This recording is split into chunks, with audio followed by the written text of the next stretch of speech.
I'm Eric Russell. I am out and about at Richmond Triangle Players opening 20th season of Regrets Only. I had a fantastic time tonight. Yeah. You guys had me laughing and crying and laughing and laughing more, laughing and crying.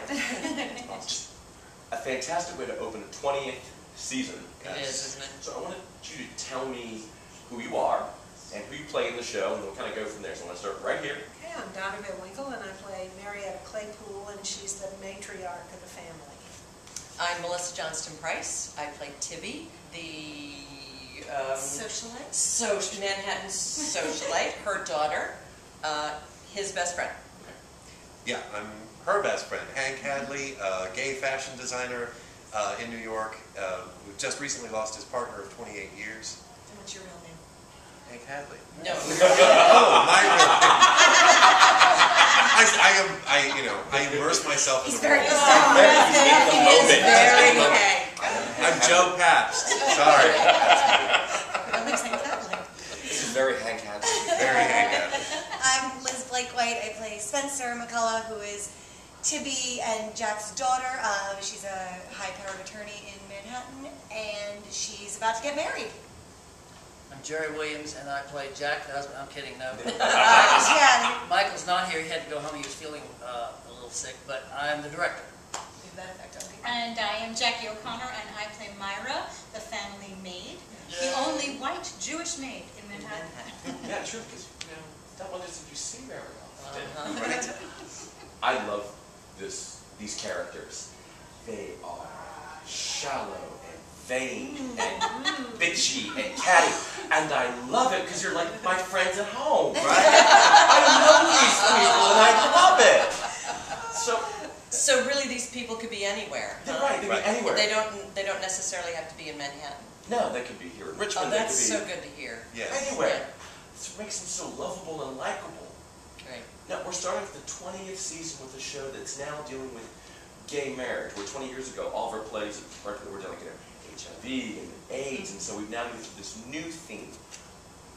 Why do you think it's gone this way? Is this a natural progression? And we're opening a season with, a hot button issue. That's a good question. But it is a hot button issue right now, and I think Yeah. that makes it very, very timely to, the country is reevaluating its own thoughts and the ethics and legality of gay relationships and then gay marriage, and does the government recognize those relationships? And we now have a president who does recognize it. Right. And just keep in mind, this show was actually made in 2007 when Bush was still president, and we even announced that before the show. Because it's 5 So years some ago. of the jokes do refer to that period in time, which kind of makes a little difference. Barbara doesn't have a ranch. No. No, Mama doesn't have one. And Brokeback Mountain was not a brand new movie. That's true. Right. Right. Yeah. So because we're talking about relationships and marriages, we've got you who've been married to Jack for several years. Right. Hank had his partner Mike.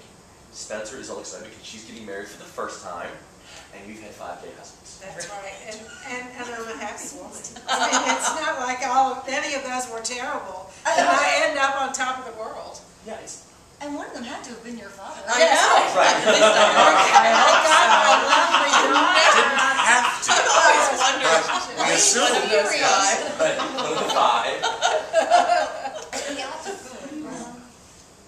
When thinking about relationships and marriage, this really starts to kind of fracture some long friendships. And I want to say that even Tibby and Hank are a married couple. You've got like your married husband, but then you've got like your work husband or best friend. Can you talk about that dynamic? Because you and Hank go to all the social things. Right.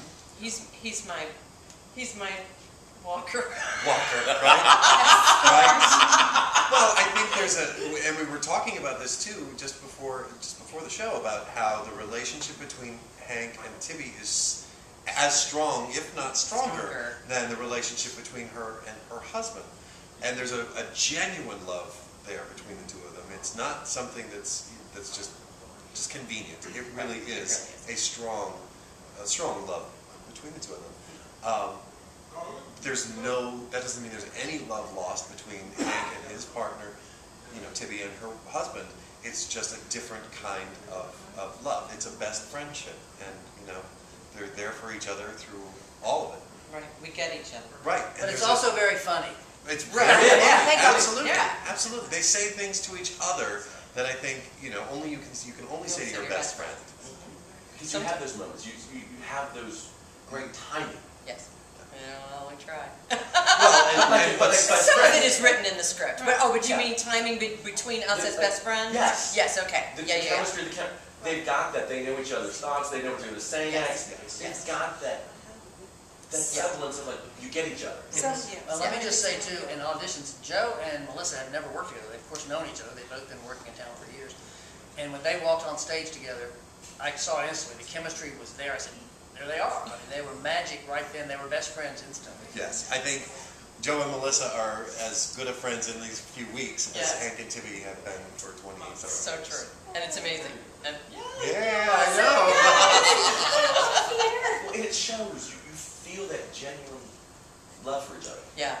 And your love for your daughter, and everyone's really happy for these great moments. What brought you to this show as a director? Was it the theme? Was it the 20th anniversary? What made you decide, I want to direct this? I don't know if you noticed in there, I haven't directed a show since college. I make my living as a video director, but I haven't done theater. And of course I reviewed theater for 15 years, but this is the first time I actually decided, okay, it's time in my life, check it off my bucket list to direct a show. When they did the announcement of the season, I read the script. I love Paul Rudnick already, and I said, this is a hilarious play. I'm not going to have a hard time making it funny and getting a great cast, and that was it. It was just like, okay, I'm ready for it. Now, I have to say, after having gone through 4 weeks of rehearsal and seeing what the actors go through 5 nights a week and now the run, I'm not sure I ever could do this again. I have such a respect for the dedication that they have, because they certainly do it for love. They don't do it for the money. And they're all amazing. They all went above and beyond what I expected when I saw them in auditions, and they really made it, an amazing show. So I was very lucky. Made it easier for me. Who here is this your first time performing with Richmond Triangle Players? Me. And Really? Yeah. I didn't know that. Yes. now you've done stuff over there. How many shows have you done with RTP? 4 now, and one was way back in 1998, and then recently 2 in the last year and a half, and then this one. So I feel like this is part of my family. RTP makes it so welcoming to work here. The rehearsal process all the way through, this beautiful set, the costumes, the props, it's all very well done, and everybody is so supportive, the staff here, and just the design team and the crew. We're really a family, and that's what makes it special. And then the audience also feels welcome. The lobby is fun, and you get to have a drink, and you get to bring it into the theater and relax, and then you laugh. And it's also poignant. There's moments in the play that are just really, really touching. So I think you come here for the whole experience. Real fun. And how many shows have you done with? This is just my second. Second one. Yeah, I did Facing East, That's right. Which opened this theater. which opened this did theater. open this theater. Yeah, I know, it's pretty cool. I've done that sort was of 2 momentous And that was a big shows, show. Yeah. Rich cried the entire show. Yeah, this is a little different. Yes. You've got those moments, because you had this great moment. You're just like, tell me to pretty much go to hell. And then they discover, like, wow, there's more. And Tibby discovers there's more to her than she's really allowed herself to be. Yes, she's not that shallow socialite that she thought of herself for all those years. Yeah. And even Spencer goes around. You have a great moment when you're describing, your wedding, and you have this, and I'm this privilege with great hair, and I'm going, I loved it. And doesn't she have great hair? And it was really convenient. It was provident that it worked out that we have blonde, red, and darker red, that they look, they could be family. Yes. They really look like Yeah. We didn't have to control. Didn't have to go Just very have far for that. Do you have a favorite moment in the show, or a favorite line that you just like, that's my favorite go-to thing? Is it going to give it away, though, if we say it? Oh, it's true. There's so many, it's interesting for me because I've seen the show 4 nights in a row now, plus the rehearsals. And it's every night, some lines are guaranteed. Yeah. And some nights, one line will go flat and another line will take off that the night before nobody got. So it's amazing to be here and hear how it changes everything. And they, they stay with it. Some nights they have to just stand there for a minute and just wait. Well, the last glory. I think we've had at Do least you know how 5 much an minutes. actor loves that? Oh, Do you yes. know Oh, it's so how much hard. No, an no, I'll actor wait. No, more. Just hold it for the last. I know, just hold. I think we all have our moments without giving anything away. Right. My favorite moment is my description of the gay wedding that I did attend. Oh, I love Oh, and we've all that. been to that one. Yeah. And I think everybody can, even if there are certain, straight weddings Right. that you can identify with these bizarre Yes, things. and you're going, Look, and Yeah. can we? This should be such Yeah. a nice photographs of those thing. weddings going, I Right, really want to right. go.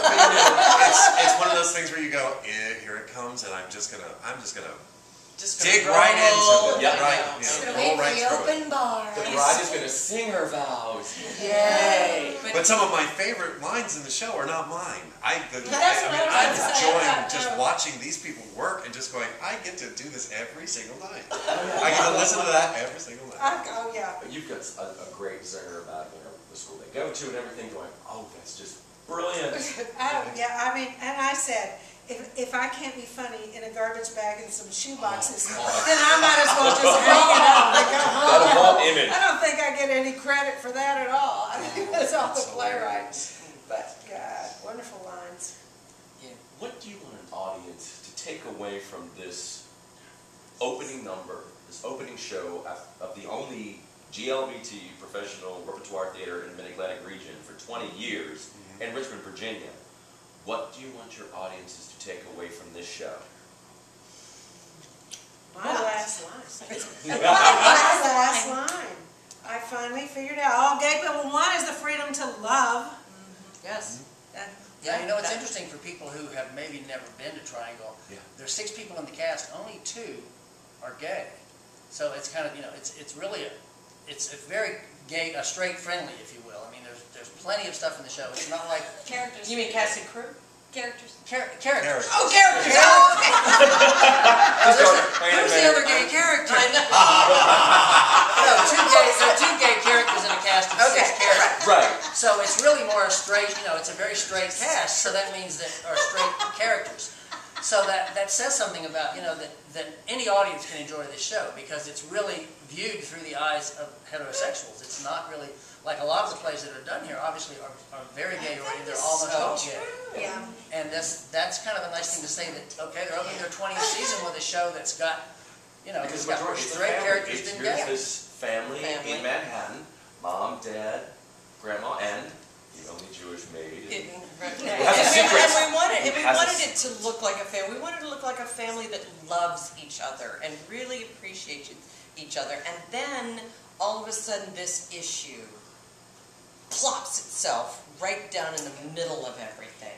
And it's this, it's this thing that's just hanging over them. And I think for everyone but Hank, and even for Hank not to a huge extent, it's not something they've really, really thought about. No. It's not just like they've them. considered it and they're against it. They just haven't thought about it. I think there's a lot of people like that. It doesn't affect their life, so. Right. And we've talked about this before, about the fact that the pros and cons of gay marriage are not really, truly played out on this stage. It's not a political statement about should it not. What it is examining your own thoughts about it. And so if anybody takes anything away from that, they should at least think about what is marriage, what is a heterosexual marriage, what is a homosexual marriage, why are they viewed so very differently when the basis of all marriage should be love. Because your character starts off with like, I'm, going to have this little thing right now, and it's please the court. You start to ask these questions, and Timmy's like, And we do put marriage on trial. Yeah. And that's the only way Spencer knows how to deal with questions like that. I think that's how she figures things out, is to interrogate. I absolutely love this. Oh, I'm so glad. I Thank you. just loved every moment. Yay. Just everything from when you're just excited about your wedding, and you're talking about, your Hank Helly moment, and you're talking about, oh, Ralph Lauren. Oh, yeah. Well, how about when he talks about the deathbed? Yes. And that breaks everybody up. That is a truly strong moment because he's now examining. He's kind of ignored it. He's like, well, no, I don't deal with that. Hank is a very buttoned up. I mean, he uses humor and sarcasm and wit to deal with everything in life. Death is something that you can't use humor, sarcasm, and wit to deal with. And try as he may, it still emerges when he really doesn't want it to. But it emerges in front of just one person, his best friend. And so it's, that moment is very precious. I think it's universal.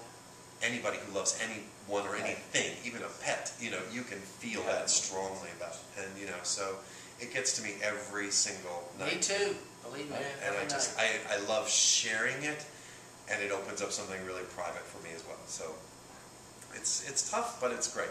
And these guys are just, you know, so supportive. Love it, love it. What it shows. It's fantastic. And it's fun because, you know, at the end of the act, after this huge emotional thing, then Jackie and Melissa get to come back and bring the audience back into something a little lighter again and try to, you know, in their attempts to bring Hank back, they bring the audience back to something that's real and funny. And your character does have those Hazel moments and Rosie the Robot moments where she's like, there's this great wisdom in, you know, the domestic house. No, you need to go out and do. She's part of our family. Yeah. And she cares. Through eavesdropping, she cares. That's how she shows it. She shows her love. If she didn't care, she With a wouldn't water listen. glass. That's right. I wouldn't be listening in the walls. If I That's didn't right. have an opinion. It's dreadful, I must leave. Right. I love that. Final thoughts from everyone here about the show. Start here. Final thoughts. A wonderful opportunity to be here in this theater. What a lovely, lovely environment to work in. What a lovely bunch of people to work with. I just want to thank Richmond Triangle Players for the opportunity to do this. It's wonderful for me. Yeah. Good on John Knapp for choosing this play. A great show to open a season with. I know, it's awesome. Yeah, I mean, yeah, for a 20th season, you know, let's start it with a bang. So, yeah. I love being a part of a show that makes people think without being preachy. That it gives them the opportunity to laugh, but also to examine their own thoughts and feelings. That's it's a treasure to me to be able to do that. This cast is full of people I've wanted to work with and wanted to work with, or wanted to work with again, or new friends that I've just met, and it's been an incredible experience. I learn every night. I learn from everyone on stage with me every night. I had a great time. I had a great cast. It was easy for me. I cast a great group of people, and so all I had to do was make sure they were not bumping into each other on stage. Which they did, so. But you were, I mean, your support throughout all this has been phenomenal. Yeah, thanks. It really has, Jerry. Yeah. Thank you. I say come. You'll laugh your ass off. Absolutely. There you go. Yeah. is messy. Right there, you will laugh your ass off. Lord knows I've got one I can tell. Thank you for being here tonight Thank you. for sharing everything. Absolutely loved it. I will be back. Great. Because I Oh, will- awesome. Yeah. Great. Let's see stuff with friend. Bring mom. Right. Tell everybody you know. She will. I'm Eric Russell. I have been out and about with Richmond Triangle Players' 20th season opener, Regrets Only. The show runs through October 13th. Tickets are available at rtriangle.org.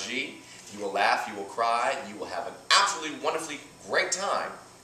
You never know where I'm going to turn up next, so tune in to find out next time. See ya.